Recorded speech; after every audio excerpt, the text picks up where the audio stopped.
Wherever there are shadows, there are people ready to kick at the darkness until it bleeds daylight. This is Bleeding Daylight with your host, Rodney Olsen. Welcome and thanks for listening. If you're on Facebook, Instagram, TikTok or other social media platforms, why not connect with us there? You'll find all the links you need at bleedingdaylight.net. That's also where you'll find dozens of other episodes with some remarkable and inspirational people and stories. Is it possible to thrive in the creative world without compromising your faith? Are we all creative? Today's guest has years of experience balancing his life as a professional musician with his Christian faith.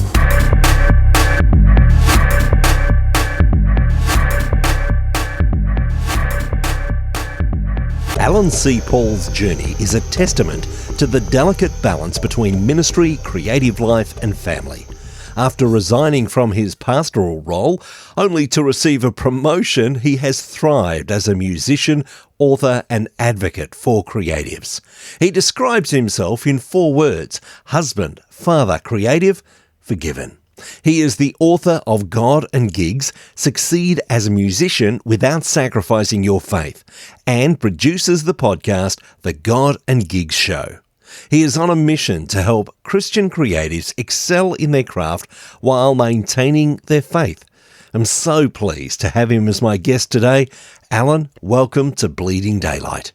Rodney, thank you so much for having me on the show. I'm looking forward to this conversation for a while. Firstly, can you confirm for me that jazz is definitely the music that we'll be listening to in heaven? Oh, wow. Can I confirm?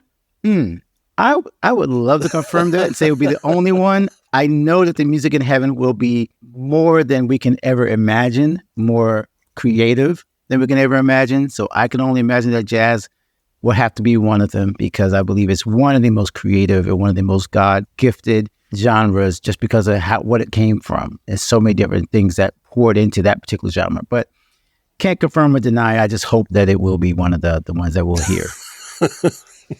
I certainly hope so. Tell me a little bit about that musical journey of yours. When did music first grab your interest? Well, I have to go back to before my memories, because my mom was my music teacher, and so obviously she was there first. She says that I was trying to play the piano at around 2 or 3 years old, humming Sarah Smile and trying to reach up to the keys, and playing around age 3 or 4, I guess, is when I might have started formal lessons. This is all, again, based on home movies and her talking to me. It grabbed my attention from the beginning because, as I mentioned, my mother was a music teacher, is a music teacher, still plays at her church. That is where I got my start playing classical all the way through high school and the very beginning of college. But jazz, of course, was also trying to nipping at my heels and started to fill my head around the age of 15. But as far as the beginnings, yes, my mother as a music teacher and my dad not being a musician, but just having an incredible record collection filled with Stevie Wonder and James Taylor and Harry Chapin and Paul Simon and just any kind of music you can imagine. We're all in that record collection. So we grew up around music, playing on the record player.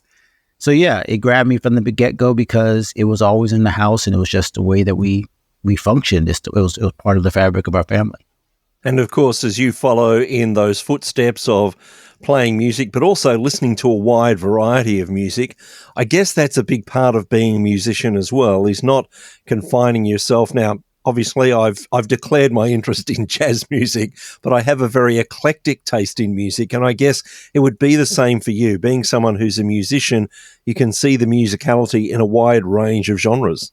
100%. I've always told people that whether it's jazz, blues, rock, I'm very much we're probably in the same boat. As long as it's good music, it's good music. The labels, to me, are needed sometimes just to help people figure out, well, what do you do? So if you ask me, am I a jazz musician? It kind of just gives you something to start with. But after you begin creating or after you begin listening, hopefully the label of what you're listening to falls away. And it's just, what does it make you feel? What does it make you think? How does it affect you emotionally? What is being spoken? What is being sung? What is being played? It's so important that I'm talking to both music consumers and music creators, that we get down to the meat of what is being shared.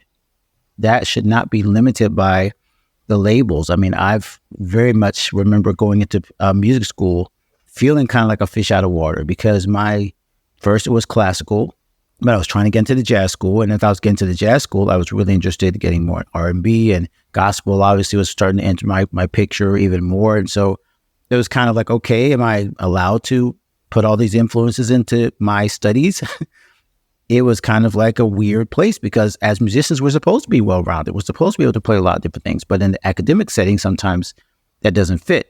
I hope that more people in terms of just the listening audience and people who are listening to whatever playlist will be open to musicians being much more creative and not boxed in by labels or particular commercial interests that keep things only in one particular label or genre, because I think it's so much more creativity that we should be afforded. There seems to have been for quite some time a tension between music, musical expression, and one's faith. Even in the popular music setting, there's a lot of people who we hear that their start in music was singing in church or playing in church, and then they've walked right away from faith, somehow believing that the two are not compatible. Tell me, when did you start to notice that tension between music, playing music well, and faith? That's a great question. I would love to just even mention the idea of all the musicians and creatives that start in the church. If you're not in the musical world, you don't realize that pretty much every pop artist, every musician you've listened to pretty much either has a backing band or a studio musician or somebody, a producer, pretty much all of it, to the Western world at least. There's going to be some type of church musician that was involved in it, just because that is the nature of where the church has such a huge influence on music in general. In terms of me specifically, because I always played in church growing up, I think the tensions probably started, if there was one, right around when I was getting ready to graduate from college, and I was also performing or ministering at my church. We had just finished a short tour with my college band, and the band kind of broke up. We didn't really make it. And I was just feeling like, okay, this music life is not fitting with what I feel like a family man or a ministry associate or a minister should be doing. So I, at that time, felt like, okay, well, maybe I shouldn't be playing this type of secular music just because I don't have time for it and it doesn't fit. It wasn't necessarily a moral decision at the time, but it became more and more where I felt like it was wrong for me to do and play certain things. So that tension personally started right around that time where I started getting more and more involved in ministry. Of course, you can probably fast forward to realize that I had a change of heart and a change of philosophy and understanding where God really showed me the reason I can have this platform, God and Gigs, is because he showed me that all the earth is mine, the fullness thereof, and that there's no music that only belongs to God and only music that belongs to the devil. That just doesn't exist. But at the time, I felt like I was falling into that kind of trap of, again, the label. If I'm a Christian musician, I can only play Christian music. So I dealt with that struggle as I became more and more involved in full-time ministry. And it took a lot of faith, a lot of reading, a lot of prayer, and really God kind of like just knocking me off my high horse to realize that I was creating a wall that did not exist. And so for other musicians and creatives who are dealing with that, that is exactly why I have a lot of grace for them, because maybe you are called to full-time ministry and your heart is not to perform anything else. And I always say, then do that. Please do not try to do something that God did not call you to do. But then also don't judge those who are called to basically what everybody else is doing, which is vocational work in the world, which involves art, music, dance, drama, theater, any of these types of things, which all speak to God's goodness and creative beauty. And we just have to learn how to walk that line correctly.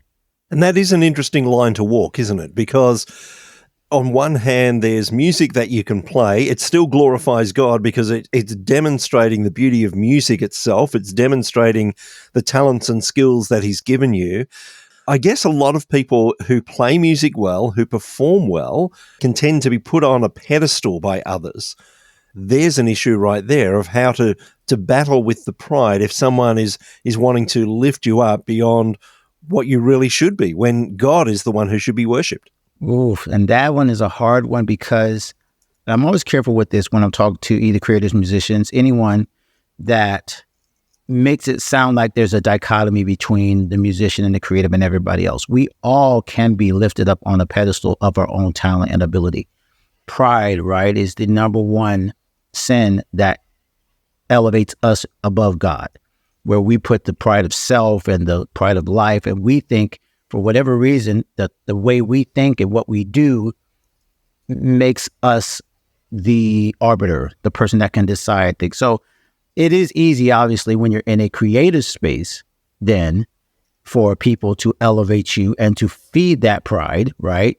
Because now they're saying, oh, you sing so well, you play so well, you do this. So it is definitely a vehicle that can be a source where the ego can be fed, and you can start to think like, oh, well, I guess I should be able to do whatever I want because people love me. And it gets to that source of pride and ego and takes you away from God, because God should be glorified, number one.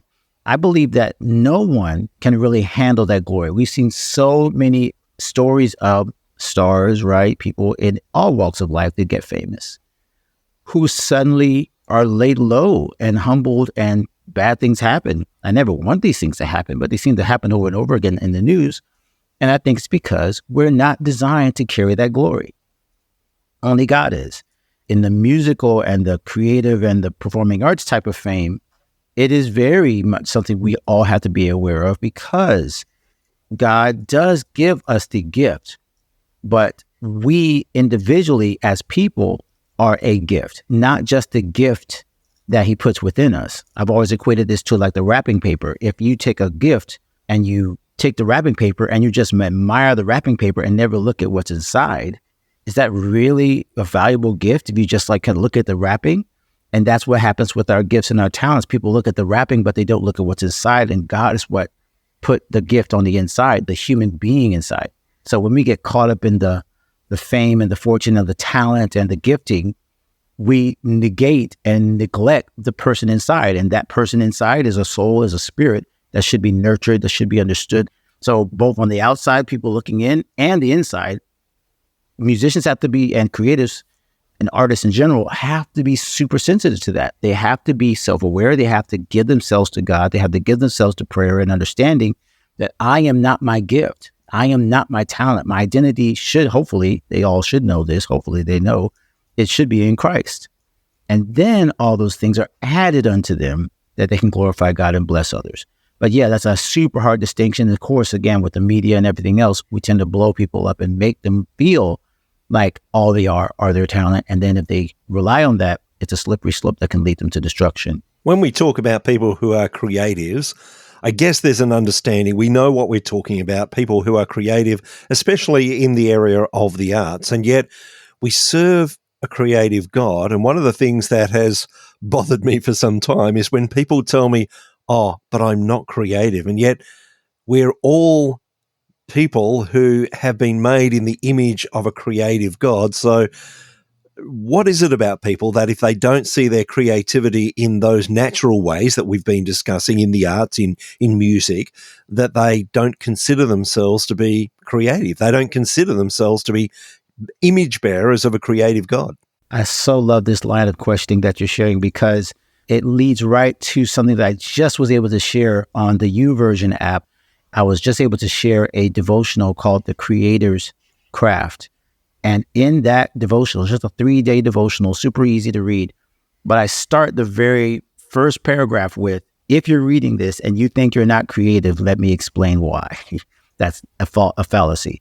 Because, as you just said, if God is the creator and we are made in his image, it is impossible for him to create something in his image that doesn't bear all of the characteristics that he bears. Now, obviously, we are sub-creators, as Tolkien calls us.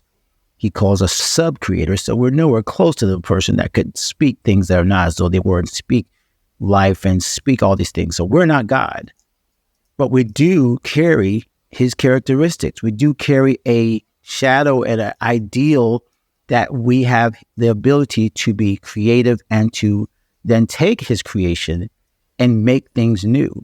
He didn't just say to the creators, be fruitful and multiply. He didn't just say to musicians, make beautiful things. He didn't just say to artists, make beautiful things. He said to the creation, he said to Adam and Eve, be fruitful and multiply, fill the earth, do some things, cultivate, make things more beautiful. And he gave that mandate to every single person he made. And that means he gave us the ability to do that. So whether it's as a mom, as a scientist, as a doctor, our job is to creatively make this world better than we found it using the gifts that God gave us. And so that is by nature a creative act. So I think, again, the media, the way we look at the performing arts, of course, draws most of our attention to that.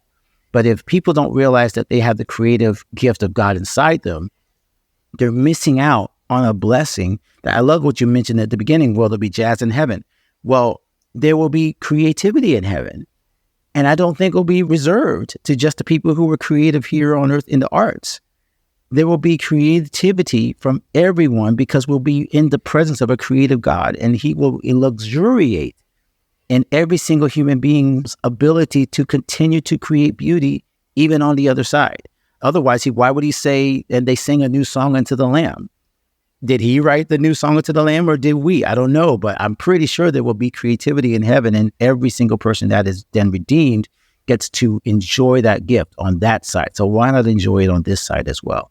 I mentioned in the introduction that you describe yourself by those 4 words as husband, father, creative, forgiven. How important is it for us to identify ourselves by something other than just a talent that we have or just a skill that we have? And you've touched on this earlier, but how important is it for us to actually say, who am I in the view of God as he views us through Christ, that I'm not just a set of skills or a creative talent?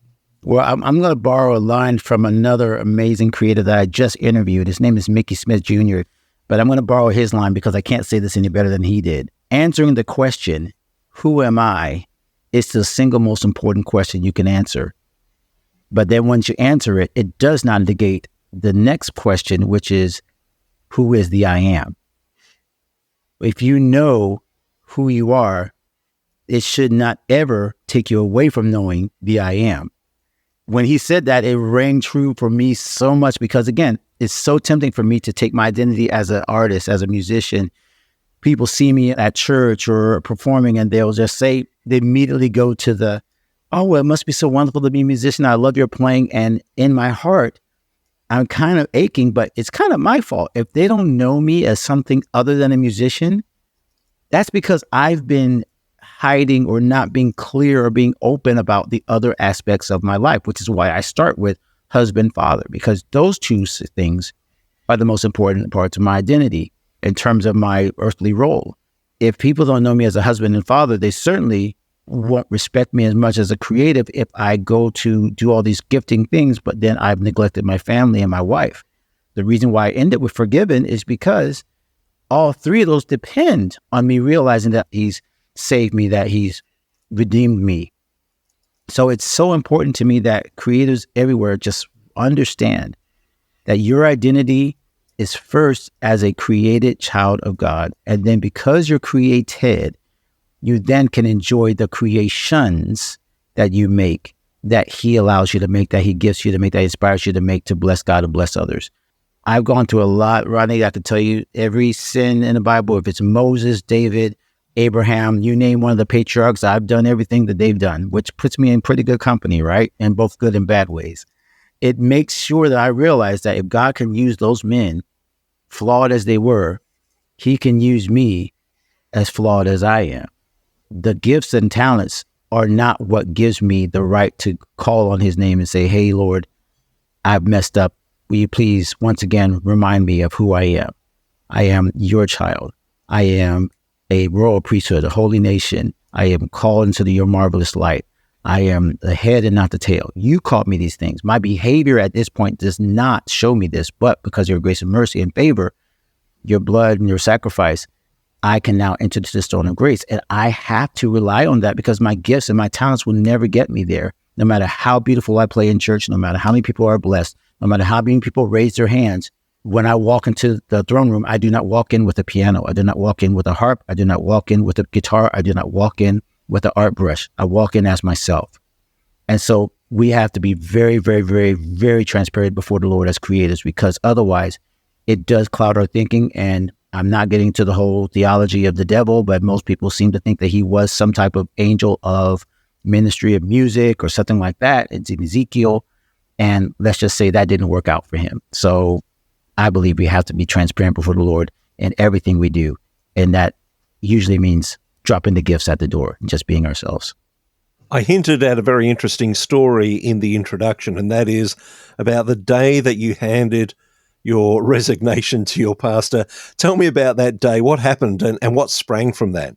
Oh my gosh. Every time I mention it, it's like, yeah, that probably doesn't make a lot of sense to anyone, including my wife, even though she's an amazing woman, 27 years now as I'm recording, and she is a saint. And I don't know why she went on this wild ride with me. I would say a year before this moment, I really felt the Lord pushing me in a sense to say, your season is ending up. I was satisfied as a musician and a creative, but I was feeling some tension, as you mentioned. I love that word tension. I felt like I wasn't using my skills. I felt like I was a little bit overwhelmed. There was just something that was missing. And the Lord was basically saying, like, whatever it is, I'm not going to show you the entire picture. You're going to have to walk in faith and start to move out of this position. But he did not tell me where, did not tell me when. I followed him on that for about 9 months. And eventually he's like, okay, fine. I'm going to give you a date. So in prayer in the back of my church during a prayer meeting on Wednesday, he said the date, June 30th. And I was like, okay, Lord, you said June 30th? He's like, yes. And I said, are you sure?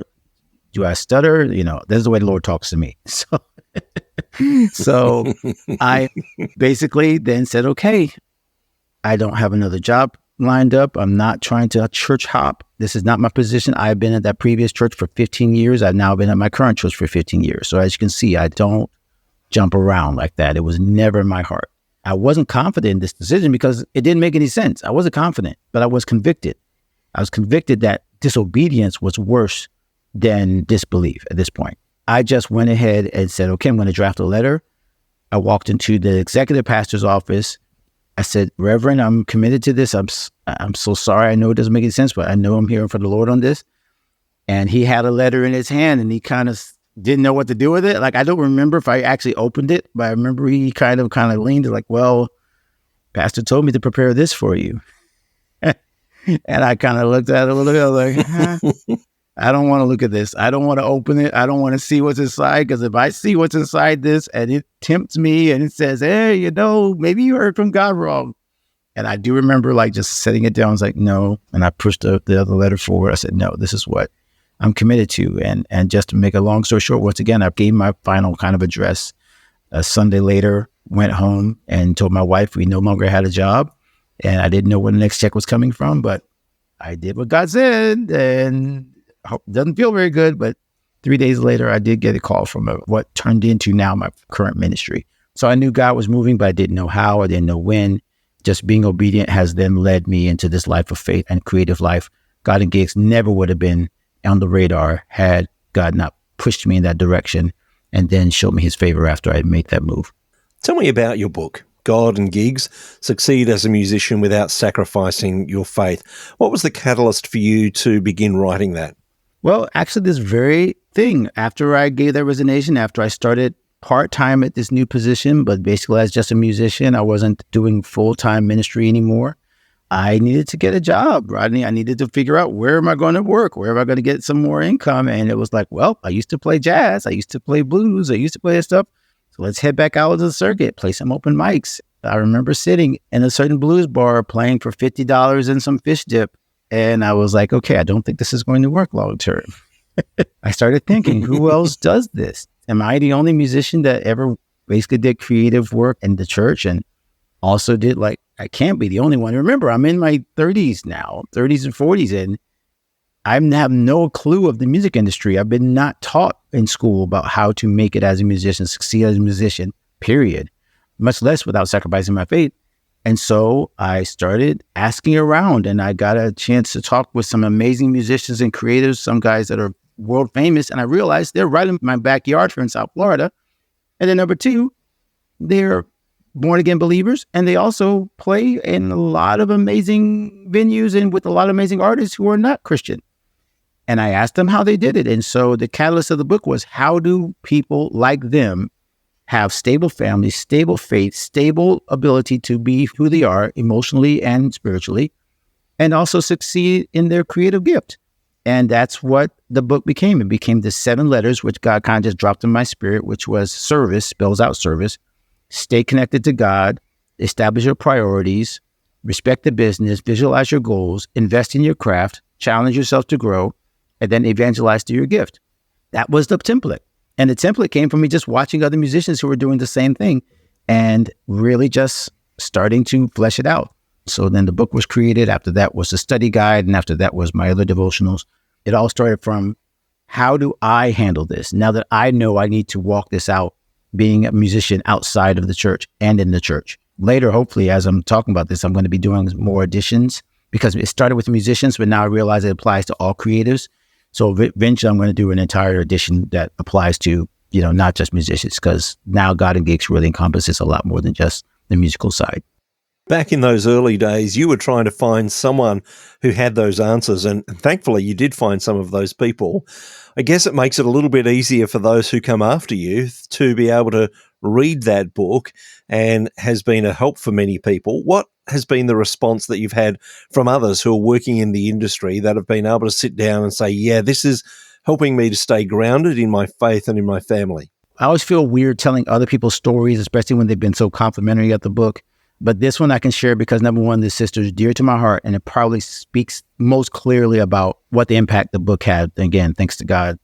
But a dear friend of mine, her name is Shantae Can. She is an amazing musician and singer and a vocal coach. I've interviewed her twice. And after the interview, she stopped me. She said, hey, I just want to tell you something. I just want you to know that when your book came out, I was searching. I was really struggling with my faith. And I was searching for, how do I stay connected to God? Because I really feel like I need to have a reawakening, rededication. Like, she was just basically using that language. And she said, I just want you to know that your book was the vehicle that I needed at that time in my life. It blew me away that I thought that this was more for me. I thought this was like, oh, I need to read this, so I'll write it. There's something funny with authors and even creatives that sometimes we don't realize that our work is for other people. We put it out there, but in a sense, we're kind of fulfilling a need that we have to create, and we don't, even though we say we want the audience, as soon as the audience reads it and sings it and plays it, we're kind of still shocked. We're kind of separated from their experience, because all we remember is our experience of creating it and experiencing it. We can't live vicariously through them. So to hear other people like her and other creatives say, I needed this resource because I was also in that kind of tension between sacred and secular. Does God love this, or does God hate this? Is this sinful? Is this not sinful? And just realizing they're not alone. That is why I know this was a God thing. That's why, obviously, in the title, God goes first. Not gigs and God, but God, and then the gigs. And the podcast, the God and Gigs Show, I imagine that's an extension of that, keeping that conversation alive and continuing to feed into that. And there's been hundreds of episodes of that so far. It must be something that you're very pleased to be able to put out there and have those conversations with other creatives. It's been the joy of my life, honestly. It's one of the things, and I'll tell you, Rodney, even in podcasting in general, just doing this right now, that was another vehicle that I did not realize God was going to provide. It's, again, where I followed this line of obedience where I didn't know where I was going to go after that June 30th resignation. Here I am with almost 300 episodes of the God and Gig Show. And not only that, but I also produce a podcast for my church, 2 podcasts now for my church, where we're doing morning devotionals and we're doing family help. So podcasting in general became another vehicle for me to express who I am, who God is, how he can bless people, how he can help creatives and other people outside of the creative life. I didn't see it coming. All those experiences were necessary and would be used. None of them were wasted. It's all coming back now. And then all these other creators I'm interviewing are also saying the same thing. This time that I was sleeping in my car, that my family got kicked out, but then God was setting me up to be able to be on this position with this stage, with this artist. Like, story after story after story after story shows how God is ordering the steps of these people and how he's able to be faithful. And so that is why I don't know if we'll get to 600, 900, whatever. But all I know is that every time I turn on the mic and there's another creative, there's another story. Alan, I'm sure that there will be people who want to connect with you to get a hold of your book, to listen to the podcast, to even hear your music or read your blog posts, what's the easiest place for people to go to be in touch with you? Well, the easiest thing is simply just remember the name of the book, the name of the podcast, the name of my membership course, the name of all of it is God, G-O-D, and Gigs, G-I-G-S, godandgigs.com. And so you'll see all the links there and on your podcast apps as well under the God and Gigs show. And I will definitely put links in the show notes at bleedingdaylight.net so that if people miss that, they can certainly find you there. But Alan, I just want to say thank you for sharing some of your experience with us. Thank you for staying grounded in your faith and in your family life and being able to be a witness to what Jesus has done through your life, both in the church setting but also in the secular setting. And thank you so much for your time today on Bleeding Daylight. It's been an absolute pleasure, Rodney. Thank you so much for having me. Thank you for listening to Bleeding Daylight. Please help us to shine more light into the darkness by sharing this episode with others. For further details and more episodes, please visit bleedingdaylight.net.